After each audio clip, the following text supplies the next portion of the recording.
last thing is just to reflect a little bit on who am I now, and who do I want to be, or who am I aspiring to be by the end of my 4 years here. I'm aspiring to be Anna.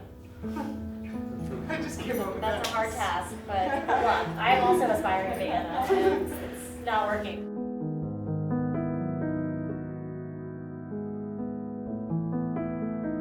I jokingly said I was the president of the Anna fan club, and it's very true. When we saw her application, we were like, whoa, who is this person? And she just stood out, even on paper. She is a shiny human being. She's very shiny. They were preschool, so I remember just thinking they were adorable, and I remember recognizing that they were different, but because they were so young, it didn't even really occur to me how that would play out in their life and how that would manifest for the rest of their life.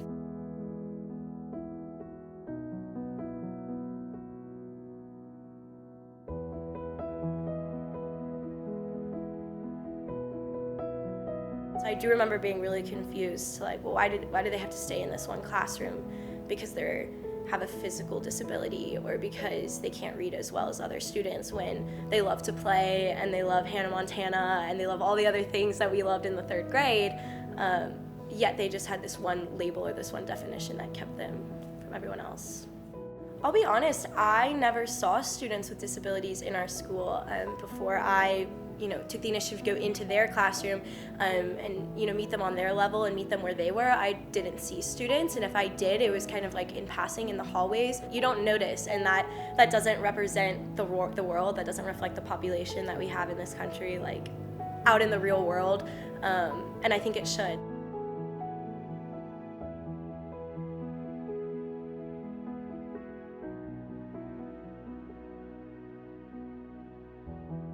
I never thought about how big a deal it was that I got a key to my very own door, but they carry their keys with such pride, because to them that's something they've worked so hard for, and they feel like any other student, like getting to see them at football games and them knowing I'm on the inside of this, not the outside. It empowers them, and it empowers me too, knowing that that could be a reality for so many more people.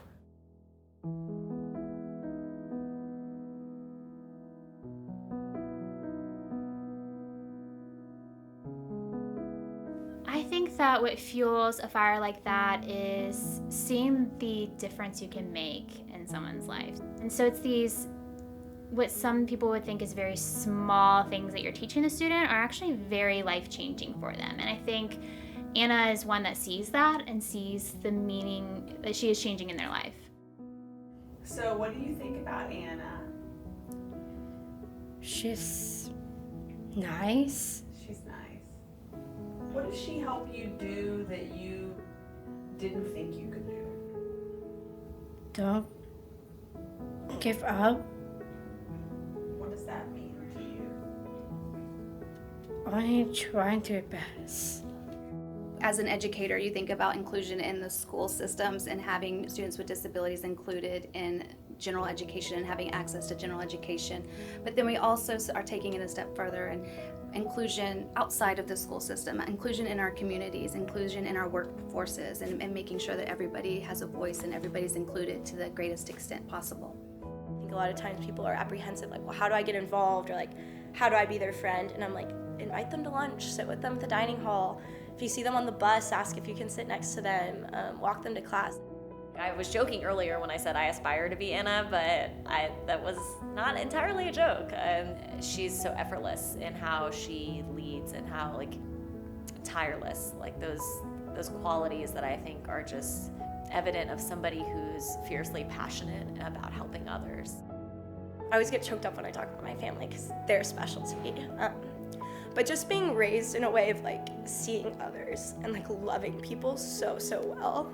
It's just always been instilled to me that life is so grand and that life is so special, but it's those small moments and it's those small things and it's seeing somebody else and connecting with them and adding value to their life and them adding value to yours that changes things. What do you want people to know about you? The one I want is how significant I am. I'm one of the few people who can do a lot of things that no one else can do. Do you feel significant here at Texas A&M? Yes, I do. Do you feel like your significance is going to grow? It is. I've never really thought of it as volunteering because I see it as any other friend, I guess. What they give to me is just friendship. They give me love. They give me support. They challenge me. They call me out on things that I need to be called out on. Like, they are such true, genuine, and loyal friends. And to me, that's special in an ordinary way. Like, that's something that we all need and we all value from.